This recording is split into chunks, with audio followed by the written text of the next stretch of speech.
నమస్కారం, నా పేరు గీత. Welcome to CJRTV.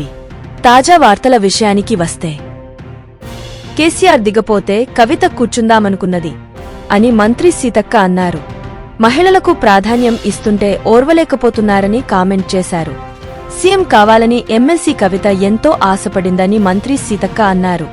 BRS government అధికారంలోకి వచ్చి కేసీఆర్ దిగపోతే తానే సీఎం కుర్చీలో కూర్చుంటానని కలలు కన్నదని తెలిపారు.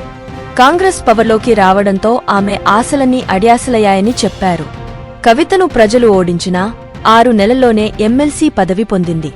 పిల్లలు ఎగ్జామ్స్లో ఫెయిల్ అయితే సప్లిమెంటరీ పరీక్షల కోసం ఎదురుచూస్తారు.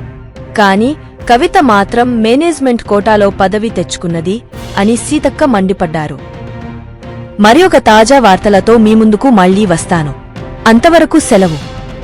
CJRTVని సబ్స్క్రైబ్ చేయండి. ఈ వీడియోను లైక్ చేయడం మరియు షేర్ చేయడం మర్చిపోవద్దు.